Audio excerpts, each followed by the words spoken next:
Thanks everybody for coming on very short notice too. Friends, colleagues, constituents, and to every Newfoundlander and Labradorian. 5 years ago, I decided with Allison and our family to step into politics and to earn your trust and support to become the 14th Premier of Newfoundland and Labrador. From the dark days of the pandemic to the brighter future now confirmed by signing the MOU that redefined in Churchill Falls. It has been a wild and unexpected journey right from the start to bring us here to today, to the finish. It is with a heart full of pride and hard-earned confidence in the future of Newfoundland and Labrador that I must now move on. Almost exactly 5 years ago to the day, I started my campaign with the admission to each and every one of you that I am not a career politician. I had a list of what I wanted to accomplish, goals that as a proud Newfoundlander and Labradorian, I know I shared with all of you. And through the highs and the lows, bright moments and blind sides, history made and past wrongs rewritten, I feel that what we have accomplished together will no doubt be a rock-solid foundation for our province moving forward. I could only leave knowing that that fact is true. A modern Newfoundland and Labrador built on our traditions, built by our ingenuity and endless drive, is now within our reach. Over the past 5 years, together, we saw our way through the adversity of COVID-19.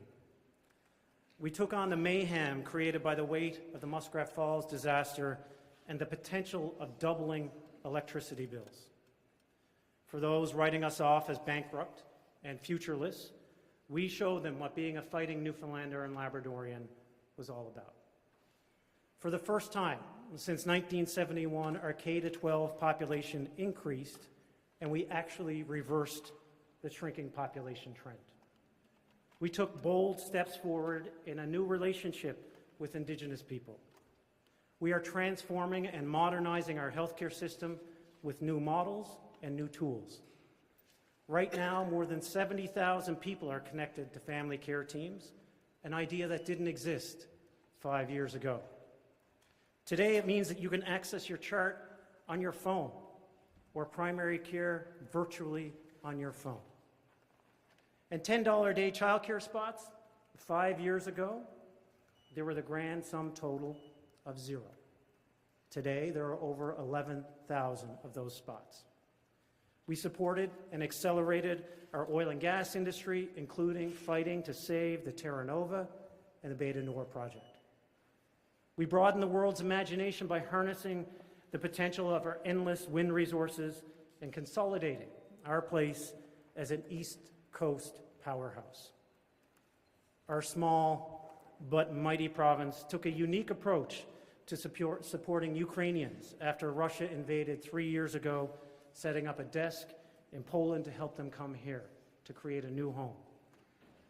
As we mark that grim anniversary of the start of the war, we also celebrate the first government-sponsored plane full of Ukrainians to come to Canada, here in Newfoundland and Labrador, landing right here in our home to create their new homes. And perhaps most significantly, we have written a bold new chapter on Churchill Falls, one that fills the provincial coffers with billions of dollars today, not 17 years from now. Personally, acting as next of kin for an unknown soldier, a fallen son of Newfoundland and Labrador, stands as my proudest moment. That gray, moody day, the procession down Water Street, the silence that fell over our city, it is something that my family and I will never forget. Stepping into the role as Premier, I saw how this job comes with decisions that could, with the benefit of time, perhaps be made differently. But this I know for certain. Every single decision was made for you, and you alone. Every Newfoundlander and Labradorian. For the collective of who we are and for the possibility of who we can be. My friends, this job has been like one 5-year-long shift. You are always on.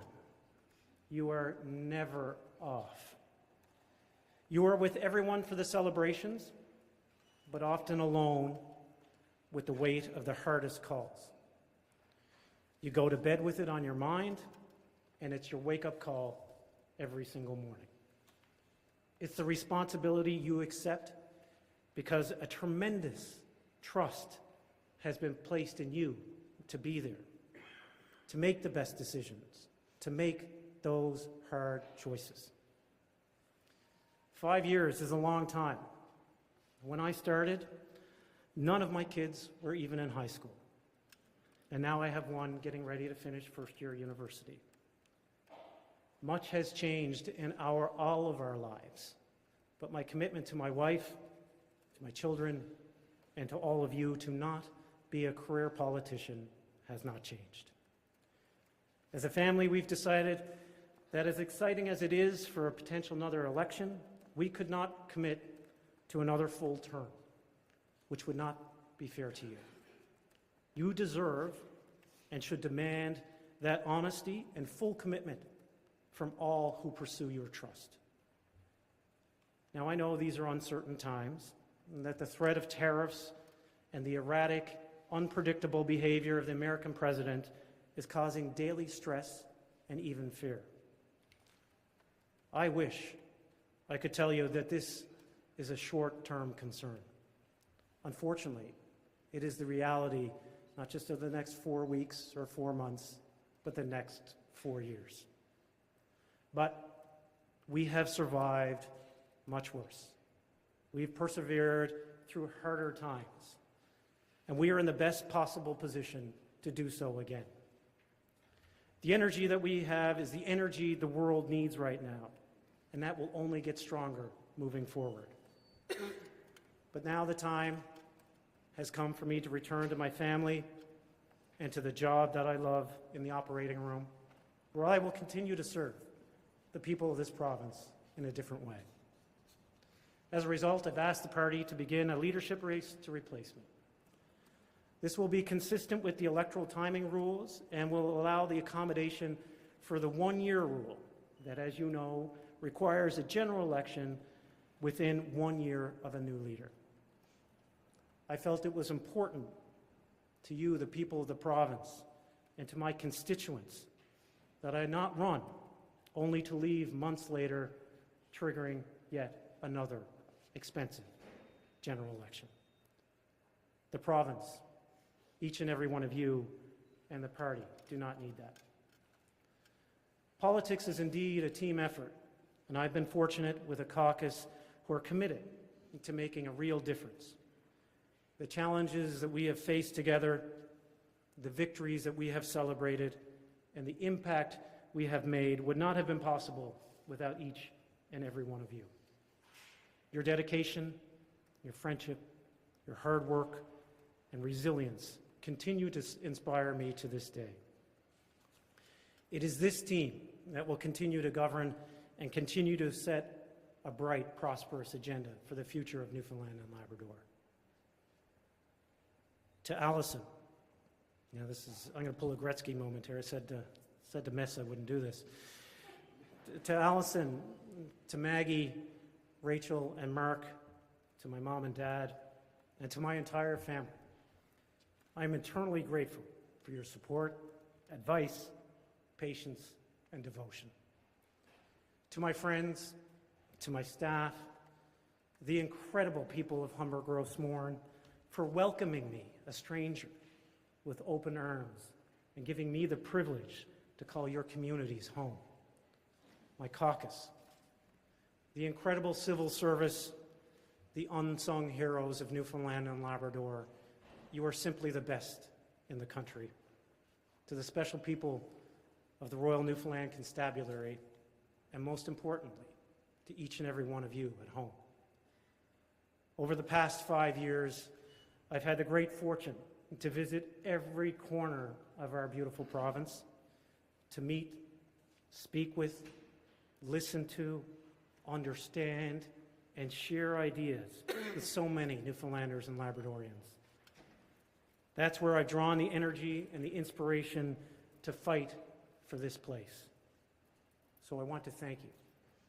I want to thank you for your trust, and I hope that you are collectively proud of what we have accomplished together.